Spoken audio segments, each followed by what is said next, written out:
Hi, welcome to Calcutta Records presents Record Room. My name is Vijit, and today we have a brand new show and we talk about Eric Clapton Unplugged. So this is one of the best-selling ever live cover albums. It was recorded in 1992. It was done in a closed studio with only 200 people were brought in by a bus, and they enjoyed this spectacular show. So before we talk about the album, let me talk about Eric Clapton. Of course, you have heard of this name. It's one of the biggest names in rock, and he's famous for his acoustic music. And Eric Clapton was born in 1945, and at the age of 13 he had his first guitar, but he gave up because the guitar was too heavy for him. Then in 15, when he was 15, he picked it up again, and then the rest is history. One more fun thing about him is that he went to art school, and during his time there, he was thrown out of art school because he was caught playing in a pub instead of working. So this is quite a common backstory for a lot of musicians. But you know, he had extremely great studio albums, Cream of Clapton, and hits like Layla and Tears of Heaven.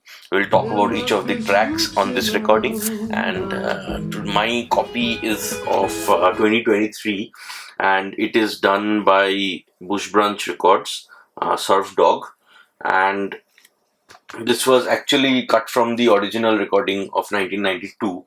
It is not the 2011 edition and not the original edition. A lot of complaints have come up for the original edition, saying the 2011 edition is probably the best. But as far as my research goes, I think this is the most balanced, tonally balanced edition. There is also a Blu-ray. This has a DVD also. I have a DVD copy of this, and sorry, the Blu-ray is not available because it was recorded in inferior format. So we only have a DVD version of this one, and we have some of the legendary tracks here, like Before You Accuse Me, Hey Hey, Tears in Heaven. Each one is a cult classic, and there are a lot of fun things that happen on the show. It opens up with a live audience, how Eric Clapton is switching the instruments. He takes up the kazoo at times. He takes on a slide guitar. It's a mesmerizing performance. Never to say the least, it got 6 Grammy Awards. It got Album of the Year, and he won it for the best rock song, Layla. Then Tears in Heaven was the cult classic. There's a backstory to that song. I'll come back. And this is the best live selling album ever. I think only the Eagles one compares, and I think this has sold even more copies than that. Eagles Hell Freezes Over. But this is I watched the DVD video version of this also. It's a must have. It's one of the things that you cannot ignore in your collection. Even if you are not into rock, even if you are not into this kind of music, this is something everybody must listen to, because the acoustic quality, the playback style, it is just mesmerizing. With that said, let's get on and open the records. We will look at the first record, and here I have it with me. 33 RPM, catalog number is 529571. First song is Sign. It's basically just acoustic cover to introduce himself to the audience, and then he picks up with Before You Accuse Me and Hey Hey and Tears in Heaven. It's fantastic songs, and let's spin and let's give this a shot.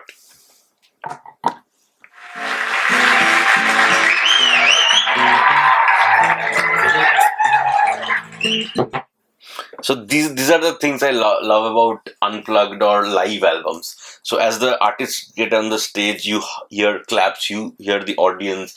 There are people cheering, clapping. That is so accurately picked up by the studio, and they're so effectively mastered into the records. And if you have a great audio setup, if you have a good chain, you will definitely be able to make out those each and every person sitting as if you are sitting in the middle of the audience. So Hell Freezes Over is one of my other favorite live albums, and Alchemy, of course, and this is probably on the top three along with those two.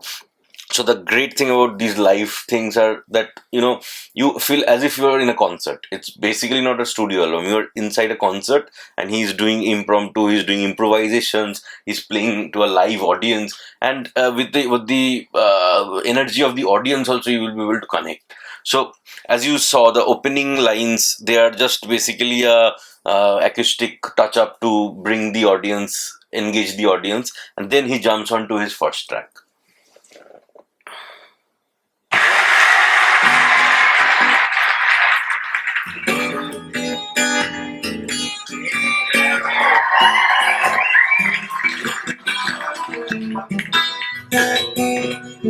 Before you accuse me, take a look at yourself.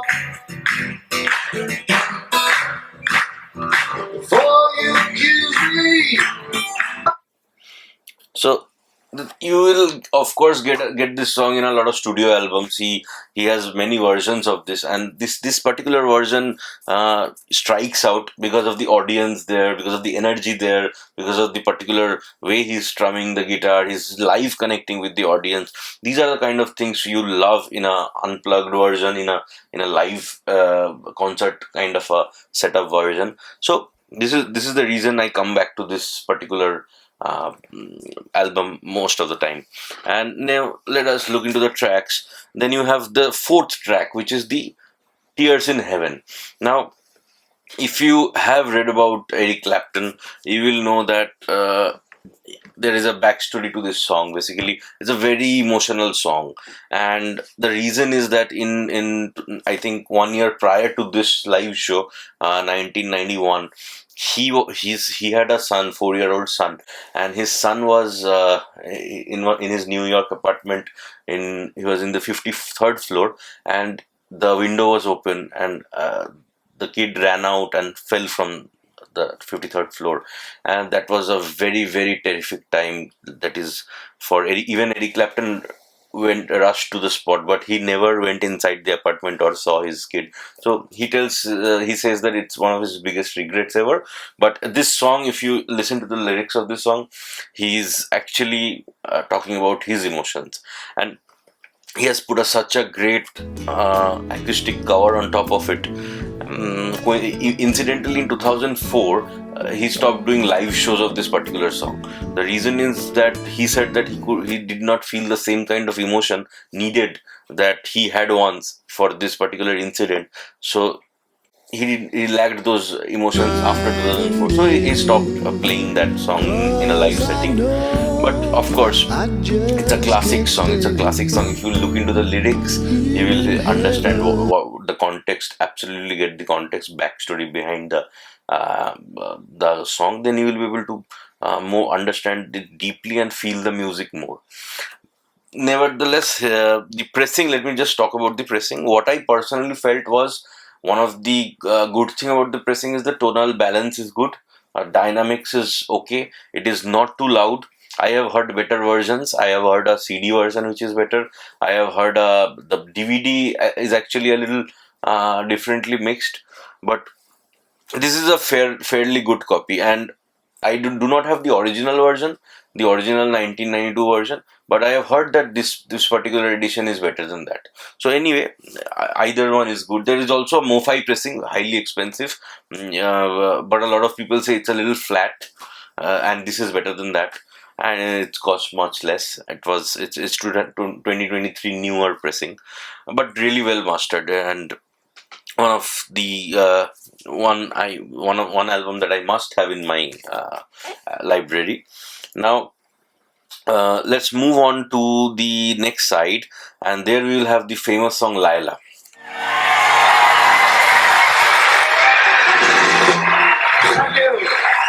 Thank you. So this is how he interacts with the audience.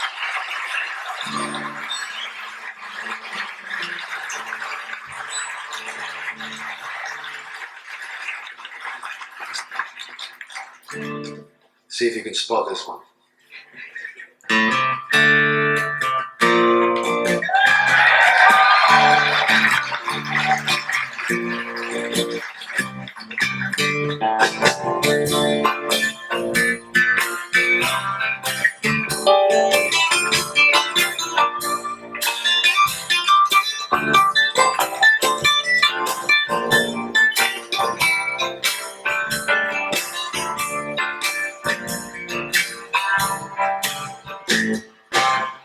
What will you do when you're lonely? Go on waiting by your side.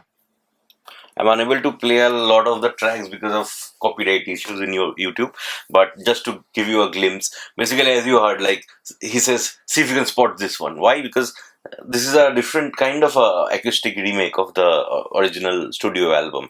A lot of people disliked it, but my feeling is that when you are listening to this, come with an open mind. Think of it as a live album. Think of it as a different edition altogether, and there is no need to compare because this itself is also a masterpiece. This is probably my favorite track from this, and Tears in Heaven is of course the most second most favorite. With that being said, I'll now give you a little bit of the packaging. So this is a very well made cover. The spine is very crisp, thick spine. You have this sort of tags here. Insides you will see a nice photo of the guitar close up. And one of the things that I don't like about this is that they supply the records in this kind of paper covers. I absolutely hate these covers. The reason, I'll just show you. So if you take this out, these do not have any kind of inner lining. These are basically paper, and every time there is a speck of dust, it will, of course, there will be dust, because in your room you won't be dust free, and when you're playing, due to static, a lot of dust is settling on the record itself, and once the dust gets into the record and you put it like this, it scratches the surface. And I do actually have a lot of surface scratches. So what I have done is I've switched to my round bottom sleeves, and I just kept this to show you, but I do not use this cover. I use my round bottom sleeve, which are much better at handling any kind of harsh scratches on the surface. See the struggle to get this inside. So I have these kind of round bottom sleeves. These are Vinny sleeves, and absolutely perfect fit for your records. So just before putting them off, just wipe them a little, and then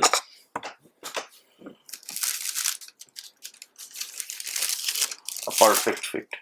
Now the one great feature is that it is so easy to get it inside the record. You don't have to fight with the cover, with the outer cover, and it's a big stress. It's because of the bottoming around, and it just instantly goes inside.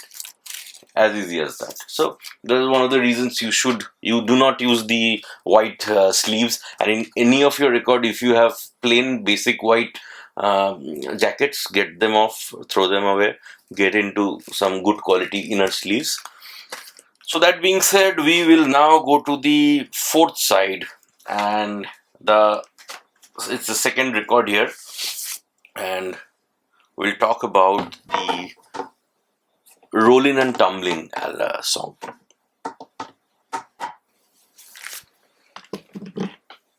So what happens was, this song, Rolling and Tumbling, it was not a part of the plan, and Eric Clapton just went on, and his musicians were surprised. The team joined, and at the end he says, "Did you get that?" Like as if, did you actually catch that on the record? So just listen to that part.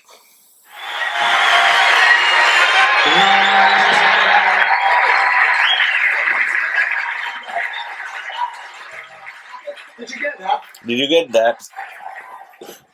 And that's the end of this record, and it's a must-have. Do get a copy of this, and you know where to get it from.